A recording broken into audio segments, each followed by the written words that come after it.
Hi there. My name is Dr. Katrina Cox, and I'm a naturopathic doctor and the author of The Opportunity in Cancer. I wanted to come on and do our second video about support. The first one we talked about why support is so important. And in this video, I wanted to talk about how to discover the right support and what to do about that and how to actually utilize that support for connection. Support is really more about connection. And as human beings, we all require connection in some way. Everyone has a little bit of a different level of connection. There are people who are introverted that don't really want to connect all the time and they need time by themselves to process connection. And then there are other extroverts that are really fired up by connection. But it's really irrelevant because all of us need it, whether it's one really good friend or a spouse or a neighbor. We do require some level of connection. And it was made very evident by the pandemic and lockdowns and all the crazy things that have happened in the last 3 years that this connection is key for our mental health, our well-being, just our health in general. And of course, for us to be able to maintain our humanity and process emotion as things are going on. And this is really evident for me in the cancer recovery realm, because being left to our own devices to figure out how to process the trauma and emotions that are associated with getting a diagnosis and going through it, and then also processing the uncertainty of what the future looks like. And the reality is there are a lot of distractions in our 21st century lifestyle. Just shiny objects, social media, news, fear-mongering news, reading headlines. Time feels like pressure. There is a lot of things that can get in the way. And one of these moments for me where I really recognized it with a patient was, with a lady that I had met. I had met her about 5 years prior than now, and she originally had a diagnosis of breast cancer. She was in her 50s. Her kids were, grown, and she got through it. She said to me, I whistled through it. It felt like it was almost nothing when I was going through it. But she still came to me because she wanted to make sure that she was making all the right choices. And we developed a foundation and a relationship that was fantastic. And then 5 years later, she felt like something was wrong. She was having some trouble. She was gaining weight for an unexplained reason. She was feeling fatigued, and she started to see some abnormal discharge vaginally, and she really didn't feel comfortable with it. So she went to an oncologist, and her oncologist said everything's fine. Then she asked to get a referral to an OBGYN, and the first OBGYN said everything's fine. She just went to a third, so she went through this process and eventually gone to a third one and said, I really would like to just do a hysterectomy. With my cancer history and everything else, I'd really like for us to just do this. And the OBGYN agreed, and they took everything out. And on her recovery table, she said to her, I'm really glad you did, because I found a tumor that they didn't see on the ultrasound, and it was cancerous. And so because of that, she ended up having to go through more treatment and be on, estrogen blockers longer and all these other things. And so she processed it. And then she came back to me and said, this is what happened. And I talked to her about it, and she said, I realized that I had cancer again when I went to my original, doctor, my breast cancer doctor, and he had said, 5 years, you're great, no more cancer. And I walked in to tell my family, who was her major support network, and she's like, and I broke down.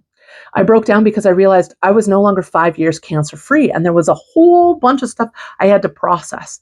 And I went, oh yes, because maybe although everything felt really easy the first time around, it was really easy to get distracted. She was still working, and she had just stepped into this realm of like having to take a look at what life was really like. And she discovered that her hot flashes were much worse, when she was stressed. And there were all of these physical symptoms that were linked to, these emotional underpinnings. And so we worked through them. We worked through those distractions. We worked through that disconnection. And she was able to make a list very simply and very plainly of the people that were the most important to her. And she worked on saying no to the people that weren't, because she needed to recover energy, and she really needed to kind of recreate the space. This was a woman who was very extroverted and very likable, and everyone liked her. But the problem was that the second time through with the cancer, she really identified that there were all these people who wanted to support her, but they were actually more draining for her. And so we actually worked on what it was that really made a big difference. the really interesting thing that really made a difference for her was I said, walk into a restaurant and take a look around.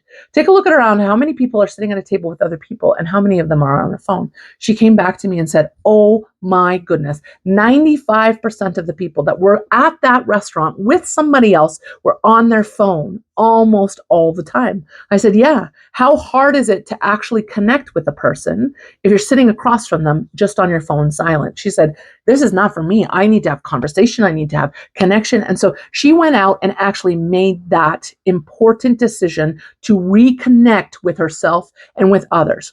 So one of the things that I talk about with patients is identifying those relationships. Which ones are really the most important for you and which ones do you get something out of? So discovering where you are, what do you have to connect with? Yourself, how much energy do you have? So discovering where you are is the first thing. Discovering what you have. What relationships do you have? Which ones do you need to fulfill? Do you have a spouse that's really connected? Do you have friends? Do you have neighbors? Where each level of those relationships will provide different types of connection. And then the third one is when you discover what you have, you can discover what you need. What relationships do you still need to fill? Is there a need to find another person that's been through this journey with you? And then on top of that, once you've discovered all the things, what you need to do is take action. So it's not enough to just connect with these people. You have to find the actions that make connection. And so I talk a lot about this. It can simply be sitting and breathing and meditate with a person. It could go doing some physical activity like a yoga class or a walk around the block. It could be sitting on a park bench and just talking. It could be creative. This is the one that I think a lot of people miss. And that creativity can be something that's new. It can be something that you both enjoy. It can be simply scrapbooking together, looking at a magazine. I mean, this is one of the things where if you look at how we connect with children, one of the things that we do is usually creative. We're either teaching them something, we're either enjoying their company and doing something. This is one of those relationships where, a dad brings their son or their daughter into the garage and they spend time together rebuilding a car, for example. And that is a beautiful thing. They're doing something, they're inspiring each other. And you can do that too in order to make that connection deep. And so identifying those relationships and taking actions to rule out the distraction and really make a focus on reconnecting can be one of the really big ways to really make that support and that connection work for you. If you really would like to learn more about support, why don't you join us? The Cancer Remission Mission is presenting a recovery revolution workshop. And the purpose is for cancer survivors and those in recovery to find connection with others that have the same values, similar values, in a safe space where it's non-judgmental and people can really work the system that I'm talking about. Getting those experiences, finding the things that you love, and finding new friendships is one of the things that we're going to focus on at our workshop. So if you'd like to learn more, click on the link and we'd love to see you there.